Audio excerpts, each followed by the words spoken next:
I'm Justin Johnson, and today I want to tell you about some of my recent work on vision and language, and this one is called Learning Visual Representations from Textual Annotations. And this was done with my PhD student, KD, at the University of Michigan. But before we get to our own work, I want to talk about a little bit more generally about how we learn visual representations in computer vision. So the prevailing way that we do this is via supervised pre-training on ImageNet. And of course, this is something we're all very familiar with. And we'll train this thing up on ImageNet, and then after it's converged, we'll transfer that visual backbone to various downstream tasks, like object detection. And this has been a really successful paradigm for learning really high-quality visual features in computer vision over the past 5 years or so. But the big problem is that this pretext task of supervised classification on ImageNet relies on a lot of human-specified annotation. So in particular, scaling the amount of data that we train on for this pretext task of classification is very, very expensive. Now the situation is somewhat different in natural language processing. So here, this idea of unsupervised pre-training has sort of taken the field by storm over the past 2 years or so with the advent of the BERT model. So here what they can do is they can take a lot of unsupervised text that they download from the internet and perform masked language modeling on a bunch of unsupervised text. And this is their pretext task. And then, of course, we can fine-tune this large transformer model for many sort of downstream tasks in natural language processing, like question answering, common sense inference, and other sorts of NLP tasks. And now the beautiful part about this unsupervised pre-training in natural language processing is that their pretext task does not require any human labels at all. So we can download as much data as we'd like from the internet and allow us to scale up and up and up the pretext task. And indeed, people have done this. Over the past 2 years or so, various groups have just trained larger and larger and larger transformers on larger and larger data sets of unsupervised text. And now, when computer vision people look at graphs like this, we start to get jealous. And we also want to find out some way that we can also take advantage of this infinitely scalable pretext training task. Fueled a little bit by this BERT envy, computer vision has had several different types of responses to this very successful unsupervised pre-training in NLP. So all of these are different mechanisms that have allowed us to gain some sort of scalable pre-training in computer vision as well. But as we'll see, there are some problems with each of these three formulations that I think our work on language-based visual pre-training helps to overcome. But to understand the benefits of our approach, I want to talk in a little detail about each of these three mechanisms one by one. So first, with Webly-supervised pre-training, the idea is that we'll download a bunch of noisy images and labels from the internet, and we'll learn visual features on this sort of noisy data that we collect from the internet. One of the big canonical examples of this sort of Webly-supervised pre-training is the JFT dataset from Google, which consists of about 300 million images, annotated with labels from about 18,000 different categories. And in this paper back at ECCV2020, folks at Google showed that training on larger data in computer vision also gives a lot of benefits on downstream tasks. Another canonical example of Webly-supervised pre-training is Instagram pre-training project from some of my colleagues at Facebook. So here in this paper from ECCV2018, they showed that they could train on up to 3.5 billion images from Instagram and train a neural network to predict the user-provided hashtags for those Instagram images. And in doing so, they were able to outperform supervised pre-training on ImageNet. But now, the big problem with Webly-supervised pre-training is that it is extremely data inefficient, and you need to download a whole lot of these weakly supervised images with labels in order to get good results. So as one sort of concrete data point on this aspect, if we look at the Instagram pre-training project, for one particular data point on this, we see that training on about 6.6 million ImageNet images gives similar performance on downstream classification as training on almost 1 billion images from Instagram. So that means that about one ImageNet image with an ImageNet label is worth about 142 Instagram images with their labels. And this ratio just means that these Webly-supervised data pre-training setups are extremely data inefficient. So that's the big problem, I think, with Webly-supervised pre-training to date. Another mechanism for pre-training in computer vision, which has been very popular in the last year or so, is this idea of self-supervised pre-training. So here, we're going to have a large collection of unlabeled images and somehow learn features directly on a large collection of images with no labels whatsoever. And now there's a bunch of different papers and approaches for this, but one kind of common paradigm in how many of these self-supervised mechanisms work is the following. So here on the left, we'll start with a bunch of unsupervised images, and then from those unlabeled images, we'll perform a bunch of random image augmentations or image transformations, performing different bits of random cropping and flipping and color jittering and blurring. Then from each of these random crops, we'll pass them through a backbone CNN network that will extract some features for each of these crops.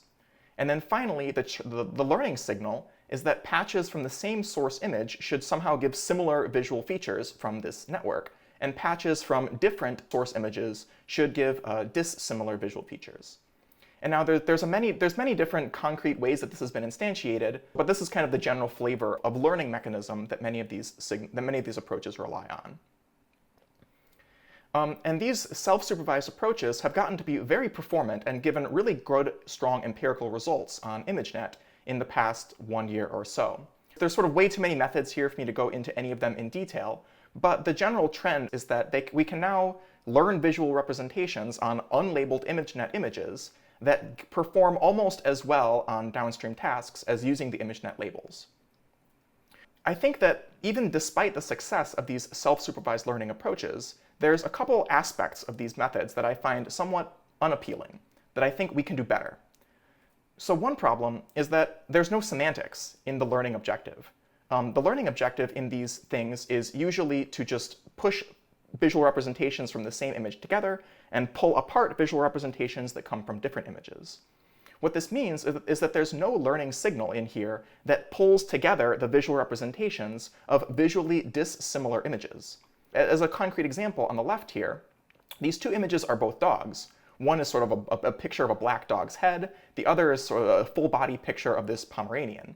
And these two images look very visually dissimilar because the sort of low-level image statistics of these images are very different. And with a self-supervised learning approach, there's basically no learning signal that pushes these two dog images to have similar representations. In fact, they get pushed apart in many cases because they come from visually dissimilar images. So this is a problem, I think, with self-supervised learning approaches, is that they don't rope in any notion of image semantics. Another kind of weird aspect of these self-supervised learning approaches is that learning from unlabeled images on their own, I think, might be too hard of a problem. And it's making the problem more challenging than it needs to be. And what I mean by that is that in practice, images are not unlabeled. From any place that we're going to download unlabeled images, they probably also have some kind of metadata, some kind of other information around those images that we should be leveraging in order to learn visual representations. So I think it's a little bit of an unnatural problem, actually, to try to force our models to learn features solely from an uncurated, unlabeled set of images. I think it just might be an ill-posed problem. These are the two big problems that I have with self-supervised pre-training methods in computer vision. So the kind of third mechanism that I want to talk about for learning visual representations has been the notion of multimodal transformers. So here what we're going to do is download a whole bunch of images and a whole bunch of text, and then learn some kind of multimodal model that embeds images and text into some joint feature space. And in doing so, we can then transfer this model to downstream vision plus language applications. So there's been a whole bunch of multimodal transformer approaches proposed in the literature over the past year or so I don't want to get into too many of them in detail. But as a kind of general flavor of how they work, they'll first extract regions from the images, extract tokens from the text, and then pass this set of image regions and text tokens into one big unified transformer model that will then perform some kind of masked language modeling objective inspired by BERT. And then after learning this joint vision language multimodal transformer, this yellow block, they'll then transfer it to a bunch of downstream vision plus language tasks like image captioning or visual question answering. So there's been a whole bunch of very similar models for multimodal transformers, and in general they give very strong results for vision plus language tasks like image captioning, VQA, grounding, or retrieval. But if you think about the training pipeline of what these models are actually doing, there's something kind of unsettling. Well, there's basically three components to the model. One is the visual backbone, which is going to extract visual features. The second is the textual backbone, shown here in green, which will process text. And the third is the multimodal joint vision plus language transformer module, which is shown here in orange. And now there's a sort of common training pipeline to all of these multimodal transformer methods. So what they do is they first train the visual backbone for classification on ImageNet. Then they take the model from one and plug it into faster RCNN and use that to train an object detection model on the visual genome dataset. And then after that, they'll sort of set that visual model aside and then go pre-train a BERT model that does sort of textual understanding on a whole bunch of unlabeled text data. And then they'll sort of take the resulting object detector from step 2, the resulting BERT model from step 3, and combine them together into this joint image-language joint transformer model and fine-tune that thing on the conceptual captions dataset, which gives us a whole bunch of images and text that have been downloaded from the internet. And then finally, they'll take that joint model and fine-tune it for some downstream vision plus language task. And now the kind of unsettling part to me about this approach is that it relies on visual features that were ultimately learned via supervised pre-training on ImageNet and visual genome. And even worse, the CNN is often frozen after step 2. So in fact, the visual features in the visual backbone are not trained in many cases at all in response to the textual supervision in downstream parts of the training pipeline. So what I like about these models is that they sort of learn vision and language joint features using a whole bunch of internet data. But what I don't like about these models is that they rely on supervised pre-training to learn the visual features. So that gives us these three approaches in computer vision that we have today for training visual representations in a scalable way to try to hopefully push us towards the success in NLP. Now that we've sort of set forth these existing approaches and seen the problems in these approaches, I want to talk about our approach. So our approach is that we will learn visual features directly from language annotations using no sort of supervised pre-training. And then after we learn this one single pre-training vision plus language step, then we transfer the CNN to downstream visual recognition tasks. And what's critical about this is that it puts the vision as actually downstream from the multimodal vision plus language pre-training, which is something that no other methods are doing right now. Our method is called VirTex, learning visual representations from textual annotations. And the pipeline is actually very simple and straightforward. So we start from an image, we pass the image through a visual backbone, which is typically a ResNet 50 in most of our experiments. We apply a linear projection layer to that convolutional feature map to get some kind of visual features. And then once we apply this linear projection, then we pass these visual features to a textual head. And this textual head is going to have two independent streams that are trying to predict a caption from the input image. So the first will be a forward model that tries to predict the caption one word at a time, left to right. And we have a backward branch, which is trying to predict the caption right to left. Both of these are modeled using autoregressive transformers with weights that are unshared, except for the token embeddings at the beginning and end of the model. And these transformers are just bog standard transformers that have no sort of fancy stuff.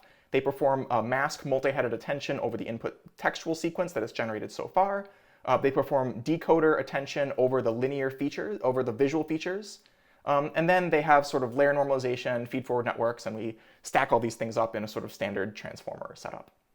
So this mechanism is actually very simple. And what we do is we take this CNN plus transformer, train it from scratch on the COCO dataset to predict captions from images.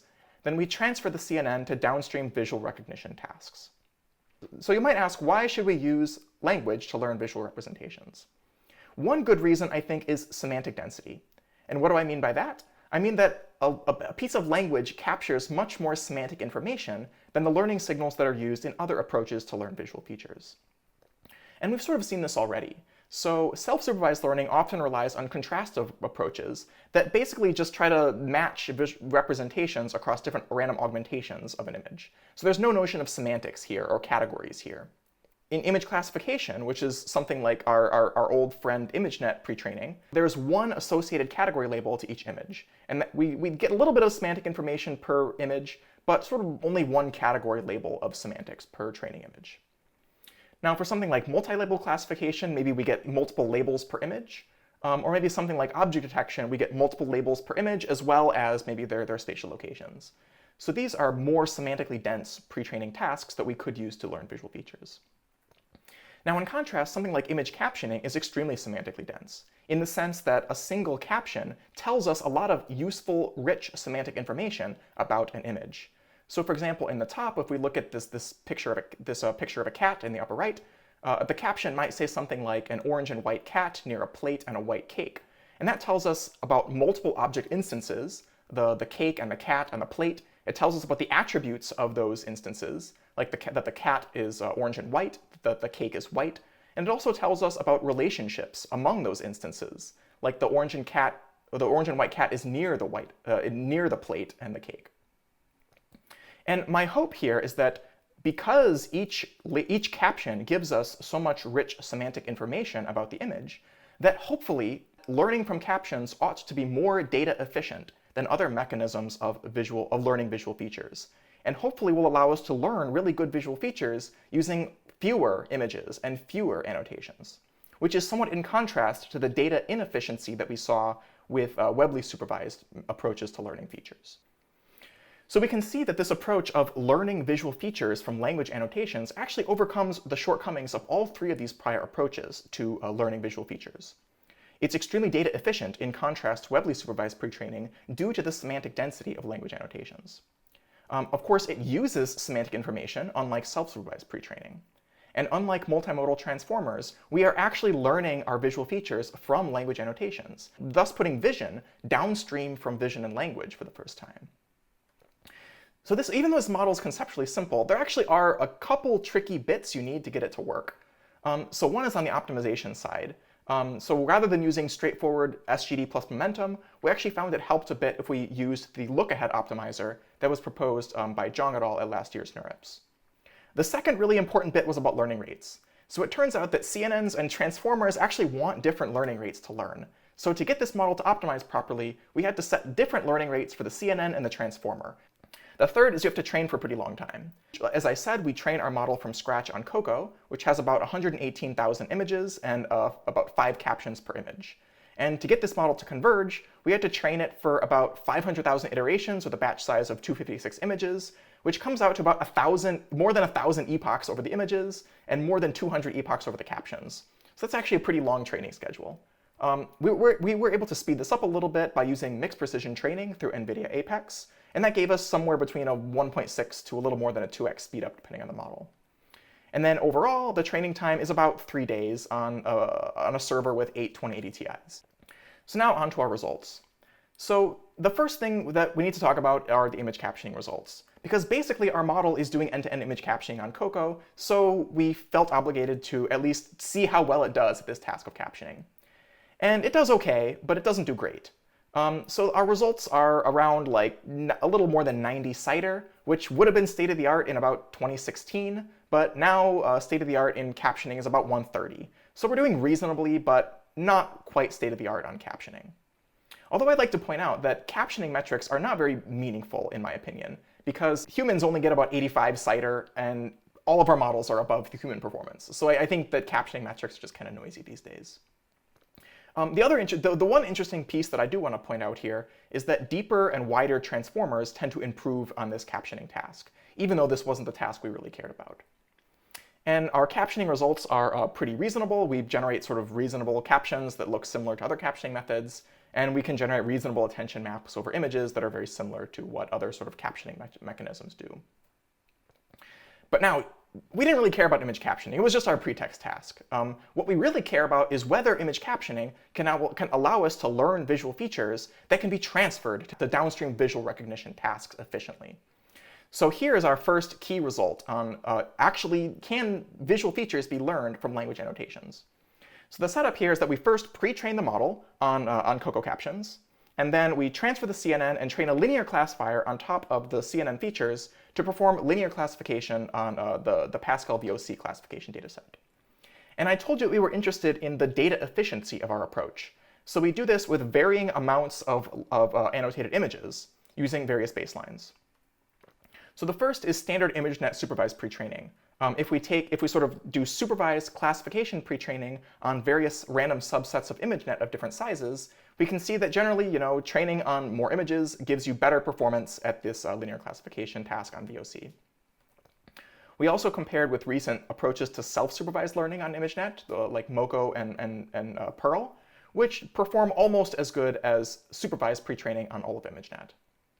And now here's the really cool result, is our model, VirTex, trained on just about 118,000 images with 5 captions per image, actually performs much better than ImageNet pre-training at many different scales of data on which you could train.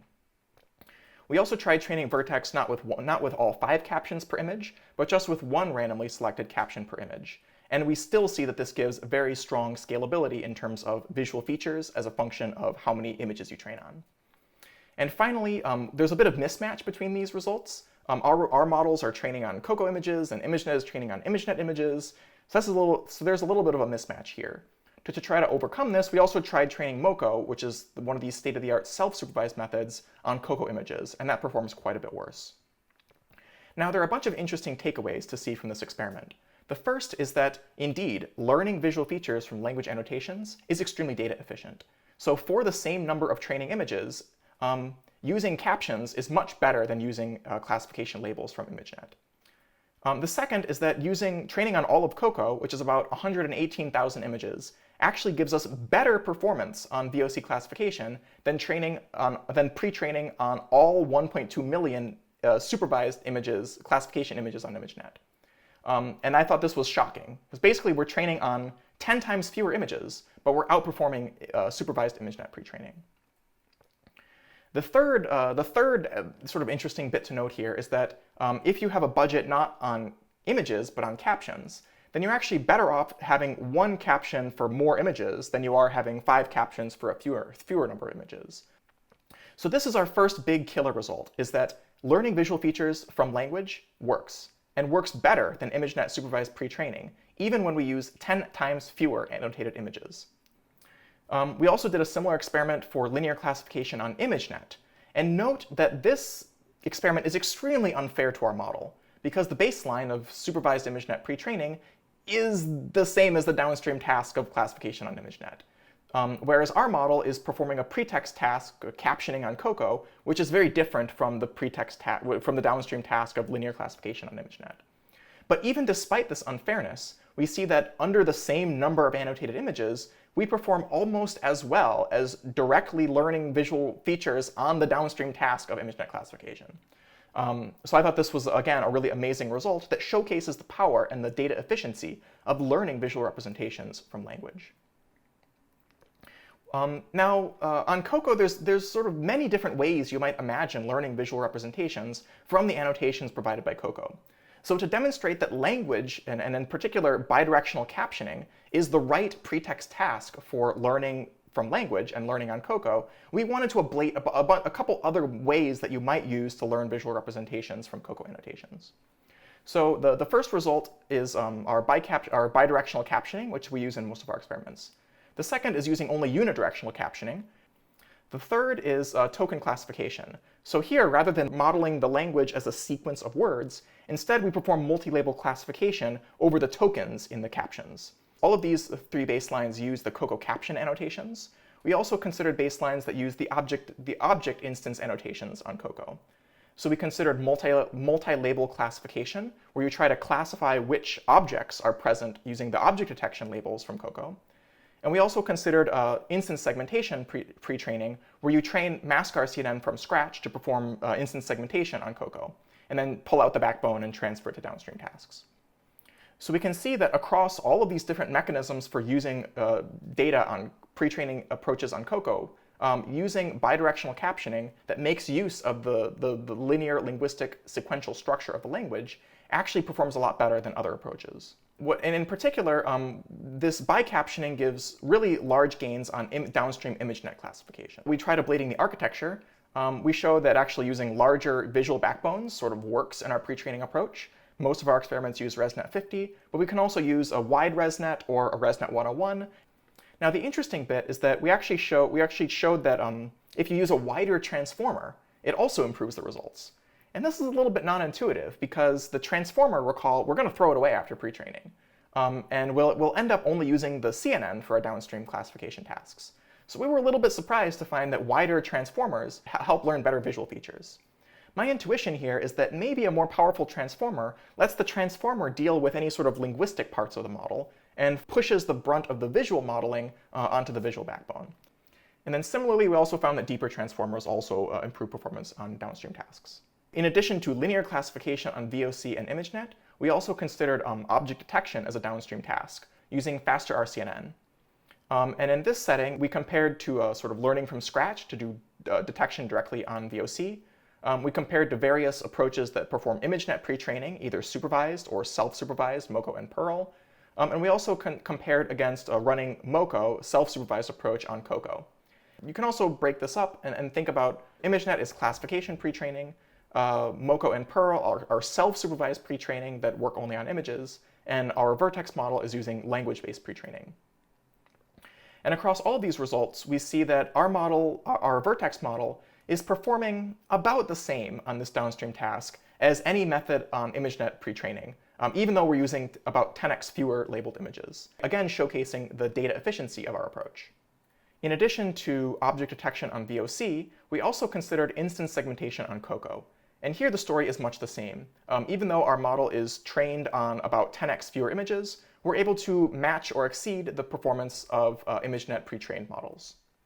Now, what I thought was really exciting, and maybe my favorite result of all, was on this task of fine-grained few shot detection on the Elvis dataset. So Elvis is this dataset where you need to recognize not 80 categories, as in CoCo, but you need to recognize about 1,200 different categories and detect them in images. And this is there's sort of a long tail of categories that you need to recognize, and many of the categories might have very few instances in the training data. And on this Elvis detection task, VirTex actually outperforms all other methods that we compared against, including random initialization trained directly for Elvis classification, as well as ImageNet pre-training on all 1.2 million ImageNet images, as well as self-supervised pre-training on either ImageNet or CoCo. And my intuition here is that language annotations maybe do a better job of covering the sort of long tail of stuff that might occur in images. And as a result, language-based annotations might actually do better when trying to recognize the long tail of objects. I'd also like to briefly point out a couple pieces of concurrent work that use ideas very similar to ours. So there's another paper at this ECCV which has a very similar approach to ours. The basic differences are that they use an image conditional masked language model rather than an autoregressive captioning objective like we do. One big difference is that they use a pre-trained BERT model to extract language features. We learn all of the language transformer stuff in addition sort of jointly with the rest of the model, and we don't rely on any external text data. And in general, they have pretty similar results to us on VOC and ImageNet classification, but they don't show any results on other downstream tasks like detection or long tail recognition like we do. And now another really cool piece of concurrent work is this other paper from Stroud et al. And here the idea is sort of similar, except they're doing this on video. They also rely on pre-trained BERT, but they're very large scale. They train on up to 70 million YouTube videos, and they get pretty good results on downstream video recognition tasks. So I'd also like to point out that the code, docs, and models for our VirTex model are all online. And I really have to congratulate KD for just this amazing engineering job that he did on this project. I think this was probably one of the best engineered projects that I've ever released source code with. And KD deserves all of the recognition for this. And one of my favorite parts about our code release is that you can actually download our best VirTex model that was pre-trained on language using just a single line of code thanks to Torch Hub, using no installation and no cloning and no nothing. You can use our model using just a single line of code. So for any application that you're trying to work on where you would previously have used ImageNet supervision or ImageNet pre-training, we really strongly encourage you to just try dropping in the VirTex model and see whether language-based pre-training could be helpful for your downstream task. So in summary, we showed that we can actually learn high-quality visual features directly from language annotations in a very data-efficient manner that learns from very few images. And in particular, we showed that we can train CNN plus transformer models from scratch to perform captioning on CoCo, and that this matches or exceeds supervised ImageNet pre-training on a whole host of standard downstream visual recognition tasks, even though we train with 10x fewer images. And now I think the really exciting piece of future work here is the question of how well would this approach scale up to larger web scale data? So thanks for paying attention, and I'll be happy to answer any questions about this or anything else during the Q&A session that we have later. Thank you.